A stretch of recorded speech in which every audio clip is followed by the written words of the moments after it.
professora Sabrina Campos Garopaba. Nós vamos continuar os nossos estudos sobre a cinética química, lembrando que a cinética química é a parte da química que trata do estudo da velocidade das reações químicas. Nós vimos então que existem reações lentas, existem reações rápidas, tá? E que para que uma reação ela de fato ocorra, é preciso que as moléculas elas se colidam, as moléculas dos reagentes, tá? Lembrando que em qualquer reação química, lembra que as reações químicas elas são representadas por equações químicas, em que eu tenho os reagentes formando os produtos, certo? Então, nesse caso, eu preciso que as moléculas dos reagentes elas se colidam com uma energia suficiente e uma geometria adequada para que ocorra a reação, certo?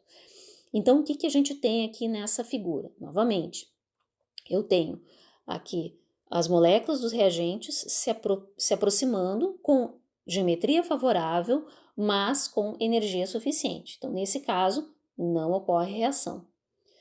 Aqui, nesse exemplo, nesse quadro do meio, eu tenho as moléculas se aproximando com uma energia favorável, mas com geometria inadequada. Então, não ocorre reação.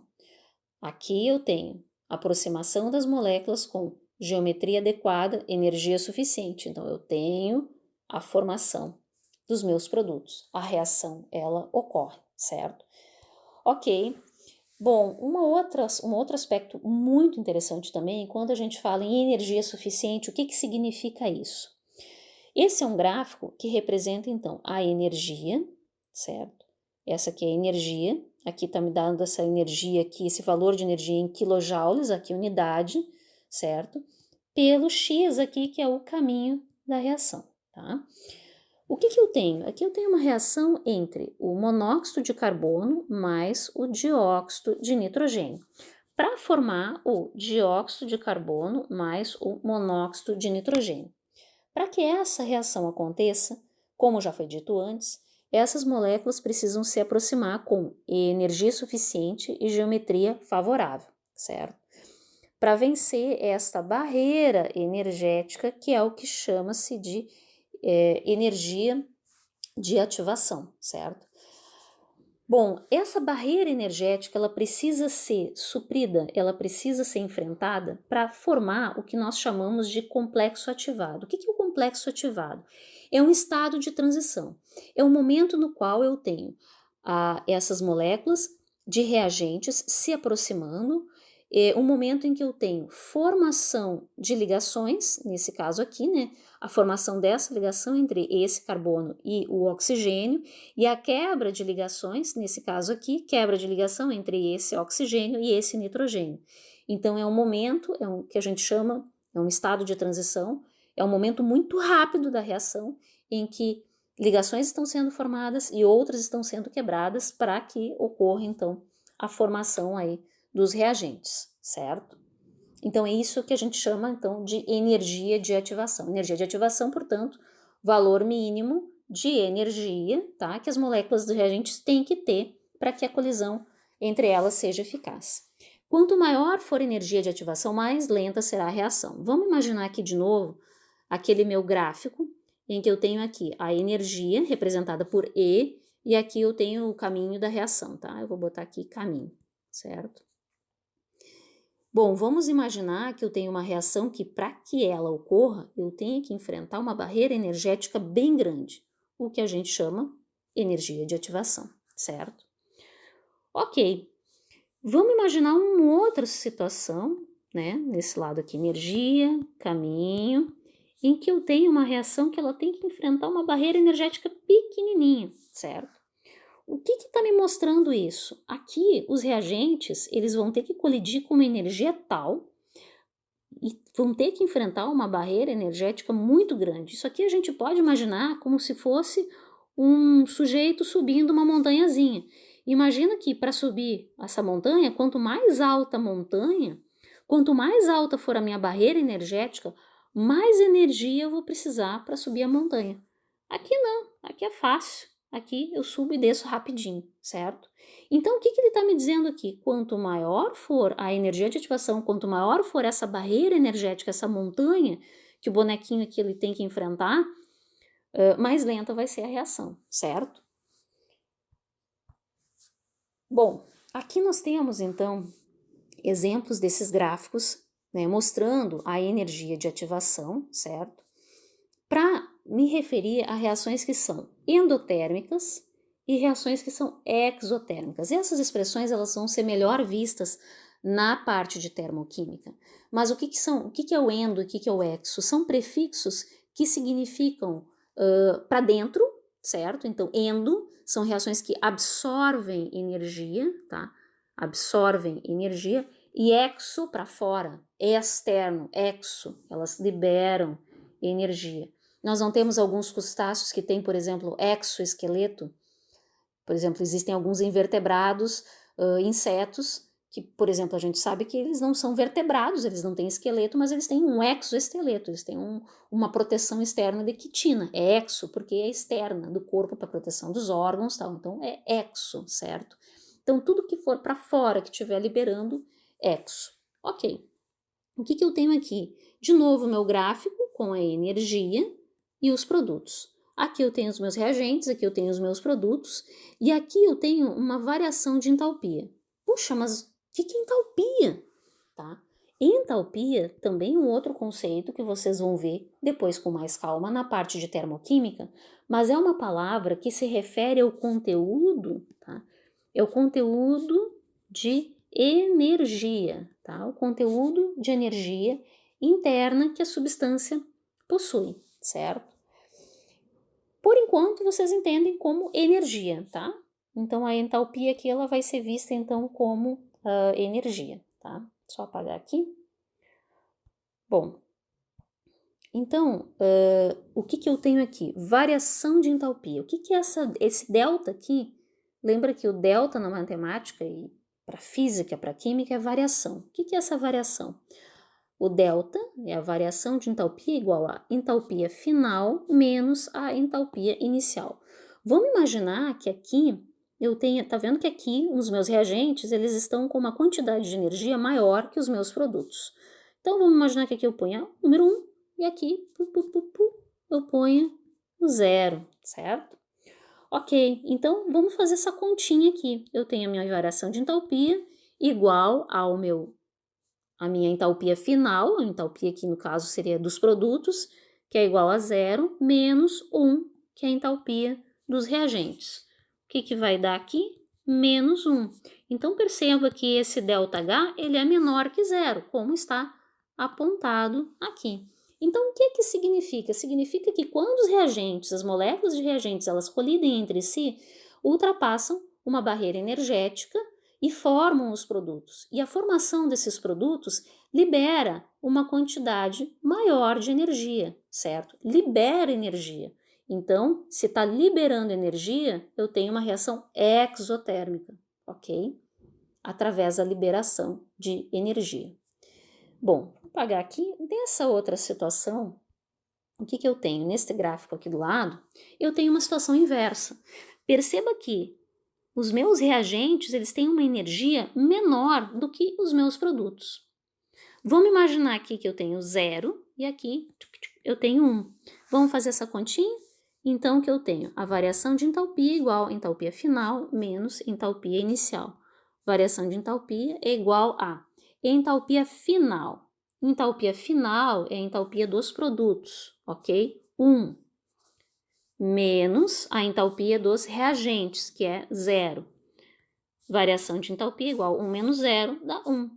Aqui, 1 é maior do que 0. Então, sempre quando a minha variação de entalpia for maior do que 0, ou seja, a energia dos produtos ela está maior que a dos reagentes, significa que eu estou tendo a absorção de energia do sistema, certo? Então, se eu tenho absorção de energia, tá indo para dentro, eu tenho uma reação endotérmica, ok?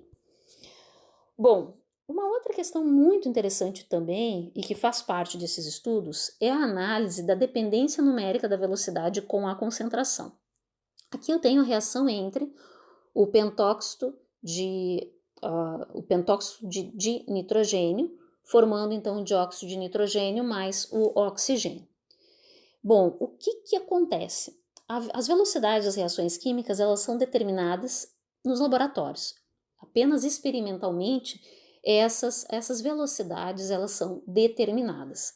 Então, o que se faz? Lá no meu laboratório, eu tenho diferentes concentrações dos meus reagentes e vou verificar como isso se reflete na velocidade da minha reação. Nesse caso aqui, a velocidade inicial, né? Então, o que eu tenho? Vamos imaginar que a minha concentração inicial seja de 0,010 e o que eu faço? Eu aumento ela para 0,02. Nesse caso aqui, eu estou multiplicando por 2, tá?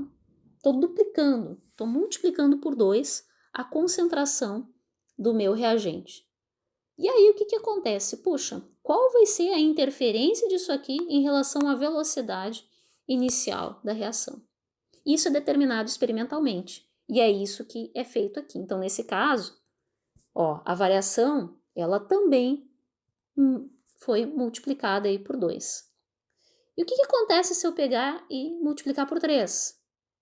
Puxa, aqui também aconteceu a mesma coisa, ó. Se eu pegar esse valorzinho aqui, multiplicar por 3, vai dar a mesma coisa, 0,048, certo?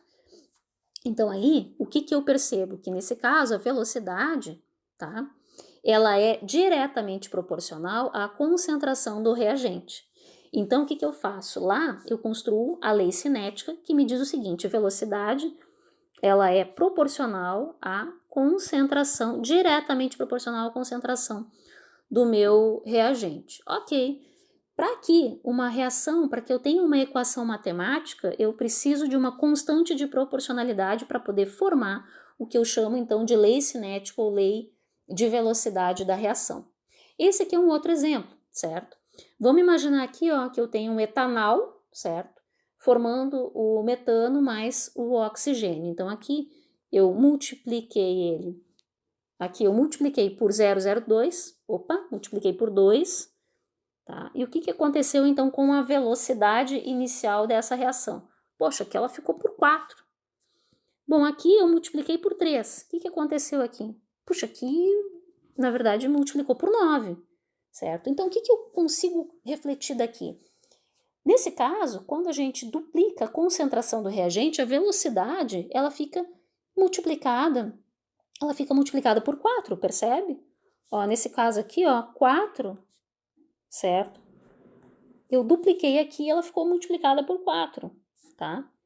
Se eu pego e triplico, ela fica multiplicada por 9. Então, o que eu posso concluir nessa situação aqui? O que eu consigo concluir aqui? Que a velocidade, ela é igual à concentração do meu reagente elevado a 2, tá? Claro que cada reação se comporta diferente, eu posso ter, por exemplo, comportamentos diferentes para cada tipo de reagente, tá? Aqui a gente está falando de um único reagente, certo? Bom, a lei de velocidade, então, de uma reação é proporcional à concentração dos reagentes, tá? Elevado ao quadrado. Elevado a números experimentalmente, então, determinados. Então, vamos imaginar aqui que eu tenho essa reação, né? Reação aqui, esses aqui são, sei lá, coeficientes, né? Da minha estequiometria, coeficiente da reação. Podem ser números quaisquer, mas esses aqui são os meus reagentes, x mais y, que formam os produtos. Então, o que eu tenho aqui é a velocidade da reação igual a constante de proporcionalidade, igual a concentração, essa concentração aqui é a concentração molar desses reagentes, elevados a expoentes que são determinados experimentalmente, tá? Ok, as reações, elas podem ser elementares, ou seja, elas podem ocorrer através de uma colisão. Vamos imaginar aqui, ó, que eu tenho o ozônio reagindo com o monóxido de nitrogênio para formar o oxigênio mais o dióxido de nitrogênio, certo? Então, isso aqui, ela ocorre com apenas uma colisão, é o que a gente chama de reação elementar. Quando eu tenho duas ou mais colisões, por exemplo, nessa situação aqui, eu tenho, por exemplo, o monóxido de nitrogênio, ele reage com o oxigênio para formar o dióxido de nitrogênio. Então, nessa situação aqui, eu tenho duas etapas. A primeira etapa, em que esses dois colidem, e a segunda etapa em que esses dois colidem. Quando eu tenho duas ou mais colisões, aí eu tenho uma reação que é não elementar, certo? Nesse caso aqui, a velocidade da reação ela é determinada pela etapa lenta da reação, certo? O mecanismo de uma reação, portanto, é o conjunto de reações elementares que compõem uma reação química.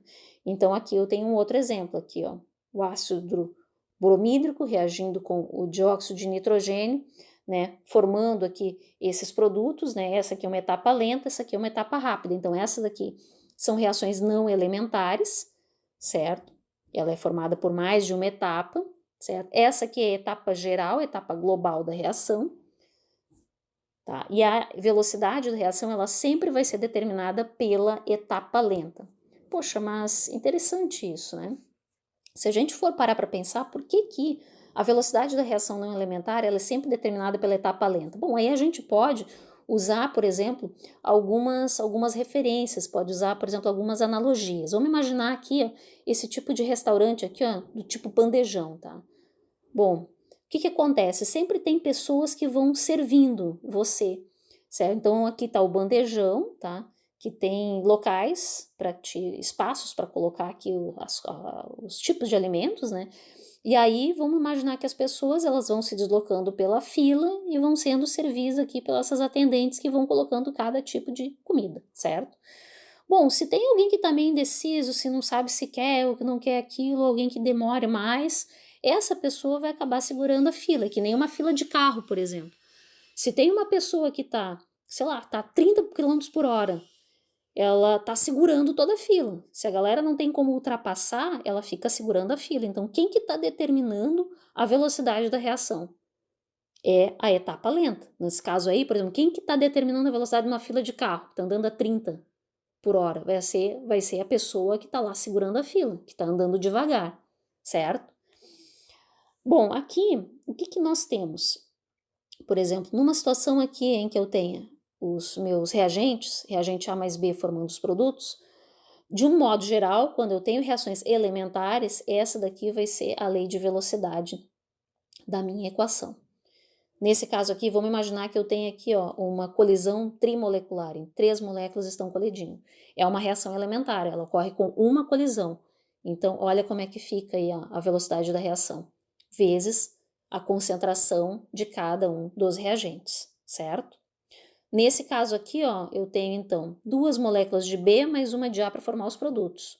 Olha como é que fica a velocidade da reação, certo? Quando eu tenho, por exemplo, reações não elementares, e voltando para cá, novamente quem determina é a etapa lenta, a velocidade da reação.